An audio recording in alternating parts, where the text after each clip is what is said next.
Hello friends, नमस्कार। स्वागत है आपका यूट्यूब चैनल पर एक अनदर वीडियो। रिलायंस इंडस्ट्री की बात करने की कोशिश करेंगे और इसको समझने की कोशिश करेंगे जो अचानक से एक तेज़ी आई थी रिलायंस इंडस्ट्री में, तो उसको जानने की कोशिश करेंगे क्या खबर रही जिसकी वजह से तेज़ी आई, एक सडन बूम आया ऊपर की तरफ। रिलायंस इंडस्ट्री को ये देखने की कोशिश करेंगे क्या और भी ऊपर की तरफ जाने की कोशिश करेगा। जिस तरह आप देख रहे हैं कि क्रूड ऑयल काफ़ी नीचे की तरफ है और रिटेल का बिजनेस भी एक तरह से नहीं चल पा रहा है, और एक बिजनेस है जियो, उसी में कारोबार हो रहा है। फिलहाल ये खबर जो है उसको बताने की कोशिश करेंगे आपको, और आज का जो ट्रेड है उसको बताने की कोशिश करेंगे, और कुछ पीरियड लेवल्स भी बताने की कोशिश करेंगे कि आने वाले दिनों में किस तरह का ये कारोबार कर सकता है। वैसे ऊपर की तरफ जाता है तो प्रॉफिट बुकिंग करते रहना चाहिए इसमें, और जो ट्रेड भी कर रहे हैं तो बगैर स्टॉप लॉस के करने की कोशिश ना करें। देखिए ये खबर है, European commission clear joint venture between Reliance industry and British petroleum. ये खबर के वजह से जो CNBC TV 18 में, और इस खबर को पड़ताल भी करने की कोशिश करेंगे क्या अपडेट हुआ है, क्या इस खबर को अपडेट दिया है NSE की वेबसाइट में, तो उसको भी समझने की कोशिश करेंगे। देखिए इसमें जो पिछले कुछ महीने पहले आपने देखा होगा कि एक जॉइंट वेंचर, एक कुछ दिन पहले आपने खबर देखी होगी रिलायंस इंडस्ट्री और ब्रिटिश एनर्जी जायंट जो कंपनी है उनके बीच जॉइंट वेंचर की खबर देखी होगी। तो अब इनके साथ जॉइंट वेंचर करके लगभग 5,500 retail sites and 45 aviation fuel station from the current 1,400 retail site and 30 aviation fuel station across India over the next 5 year। तो इसके साथ जॉइंट वेंचर करने की अप्रूवल मिला है इससे, और इसी के वजह से आज शेयर ऊपर की तरफ गया है। अब इस खबर को अगर एक्सचेंज को देते हैं रिलायंस इंडस्ट्री, तो हो सकता है कि कल भी आपको ऊपर की तरफ जाता हुआ दिखे। देखिए ये कुछ पहले लगभग दिसंबर में खबर थी ये जॉइंट वेंचर करने जा रही है, तो अब इनको अप्रूवल मिला है, और इसके अब इस खबर की पड़ताल करेंगे कि NSE की वेबसाइट में अपडेट हुआ है या नहीं हुआ है।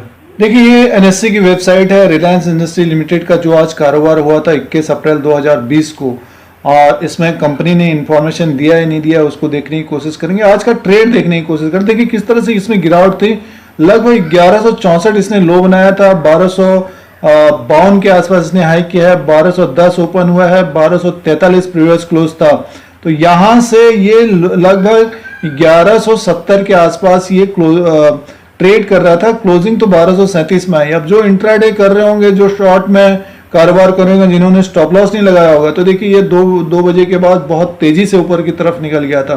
तो इंट्राडे में ये इस तरह का होता है, इसीलिए उसमें प्लान बनाना चाहिए कि 2% अगर आपको स्टॉप लॉस लगाना है तो 2% में प्रॉफिट बुक करना चाहिए। जो जिन्होंने बाई किया उनको तो काफ़ी अच्छा प्रॉफिट भी हो गया होगा, बट जो शॉर्ट में होंगे, जो क्योंकि लगभग 1243 में था और 1170 और 1180 के आसपास से कारोबार कर रहा था, तो और नीचे आएगा करके उसमें शॉर्ट किए होंगे लोग।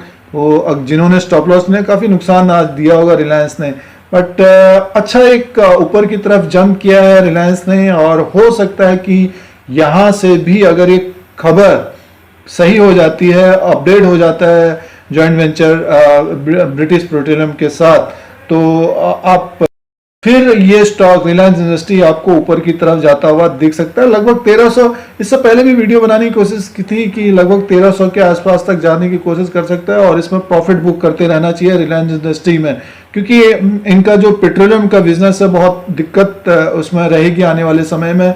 और फंड राइज की बात कर रहे हैं क्योंकि लोन भी देना है, काफ़ी डेप्ट है, लगभग 3 लाख करोड़ के आसपास का डेप्ट है, 150 लाख करोड़ के आसपास का कैश है, तो उसके वजह से इनके ऊपर काफ़ी प्रेशर है। बट जियो काफ़ी अच्छा कामकाज कर रहा है, और रिटेल एक तरह से बंद है पिछले 1-1.5 महीने से, तो उसमें इफेक्ट पड़ेगा। आने वाले दिनों में रिजल्ट आएगा तो अब उसमें किस तरह का रहता है, तो उसी के अनुसार एक कारोबार करने की कोशिश करेगा। बट जैसे जैसे रिलायंस ऊपर की तरफ जाएगा, निफ्टी भी ऊपर की तरफ जाता हुआ दिख सकता है। फिलहाल ये खबर अगर सही हो जाती है तो हो सकता है कि आपको और भी ऊपर की तरफ जाता हुआ दिखे, और जो ऊपर के लेवल पे फंसे हुए हैं तो उनको निकलने की कोशिश करनी चाहिए, क्योंकि ये दिग्गज स्टॉक में अभी प्रेशर रहेगा आने वाले समय में। तो कंपनी का इन्फॉर्मेशन देखने की कोशिश करते हैं। देखिए कंपनी का इन्फॉर्मेशन में कोई ऐसा दिया नहीं, अलॉटमेंट ऑफ सिक्योरिटीज 17 अप्रैल को था, और उसके नीचे कोई फाइनेंशियल रिजल्ट के लिए भी नहीं दिया है, तो अभी कोई अपडेट नहीं हुआ है। और ये CNBC 18 की एक खबर थी, पुरानी खबर है, अब अप्रूवल हो जाता है, वहां से अप्रूवल मिल गया है तो ये अपडेट होगा, तो उसके अनुसार फिर ये ऊपर की तरफ जाता हुआ दिख सकता है। और लगभग जो अभी पिवट लेवल दिखाने की कोशिश करेंगे, लगभग 1300 तक का एक ऊपर का होना चाहिए। 1270 से ऊपर की तरफ कारोबार करेगा तो 1300 तक जाने की कोशिश कर सकता है। फिलहाल निफ्टी इस वक्त एक ऊपर की तरफ जाने की कोशिश कर रहा है। आज तो करेक्शन था और रिलायंस ने थोड़ा सा ऊपर की तरफ जंप किया, तो रिलायंस ऊपर की तरफ आया तो निफ्टी को थोड़ा सा सहारा मिल गया। अब आप लोगों को ये खबर को हमने देखा कि इसमें अभी अपडेट नहीं हुआ है, तो अगर अपडेट हो जाएगा तो ऊपर की तरफ जाने की कोशिश करेगा, और अगर ये खबर सही नहीं होती तो इसमें करेक्शन भी हो सकता है। आपको पिवट लेवल्स दिखाने की कोशिश, अगर आप ट्रेड करते हैं पिवट लेवल्स देखने की कोशिश करिए। ये रिलायंस इंडस्ट्री का पिवट लेवल्स हैं और ये वीकली है। लगभग 1200 से ऊपर की तरफ अगर रिलायंस होगा तो लमसम देखिए ये अभी 1236 के आसपास क्लोजिंग आई है, यानी मीन 1258 से ऊपर की तरफ अगर ये निकलता है तो 1294 यानी 1300 की तरफ जाता हुआ दिख सकता है। देखिए 1165 से ये ऊपर की तरफ गया है, तो इसी को स्टॉप लॉस मान के चलिए जो कारोबार इसमें कर रहे हैं। फिलहाल जो ऊपर की तरफ फंसे हुए हैं तो उनको निकलने की कोशिश करनी चाहिए, और जो जिन्होंने लिया है इसको प्रॉफिट बुक करते रहिए, क्योंकि रिलायंस में आने वाले दिनों में प्रेशर काफी रहने वाला है। इसका जो मेन बिजनेस है पेट्रोकेमिकल, उसमें बहुत दिक्कतों का सामना करना पड़ रहा है, और एक जियो ही इसमें कारोबार हो रहा है अभी, और काफी डेप्थ है रिलायंस में। जब तक पेट्रोकेमिकल के दिक्कत कम नहीं होती, अगर डेप्थ कम होगा तो हो सकता है फिर स्टॉक ऊपर की तरफ जाता हुआ दिख सकता है। और इस तरह के जंप आएंगे रिलायंस में, ऐसा नहीं कि जंप नहीं आएगा, क्योंकि न्यूज आती रहती है इसमें।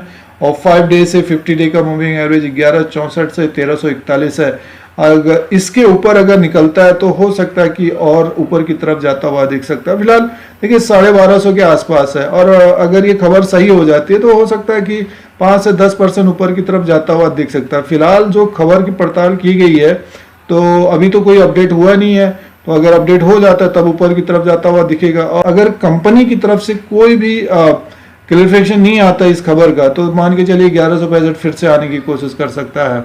और अभी वीकली में भी बेरिस में है ये।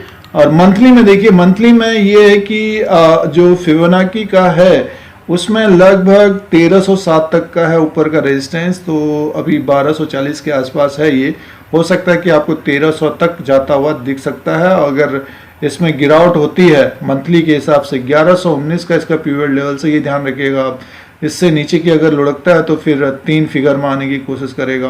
तो ये खबर अगर सही होती है तो ऊपर की तरफ जाने की कोशिश करेगा। अगर अपडेट नहीं होगा तो आपको रिलायंस में गिरावट मिलेगी, हो सकता है कि 2-3% मिले जब तक। और टेक्निकली ये है कि 1200 से ऊपर की तरफ है रिलायंस, तो थोड़ा सा बढ़ने की कोशिश कर सकता है, ये स्टॉप लॉस लगाने की कोशिश कर सकते हैं। तो दोस्तों ये आप लोगों के लिए रिलायंस का जो खबर आई थी जिसका बीच मार्केट में ये ऊपर की तरफ चला गया था, तो ये आप लोगों को बताने की कोशिश थी। अगर ऊपर की तरफ जाता है तो निकलने की कोशिश करनी चाहिए। YouTube channel India Dheeraj Singh देखना है तो सब्सक्राइब और बेल आइकन को प्रेस करिए, आप लोगों को यूट्यूब की तरफ से नोटिफिकेशन मिलता है। फिर कोई नया वीडियो लेके आएंगे। आज के लिए इतना ही, धन्यवाद।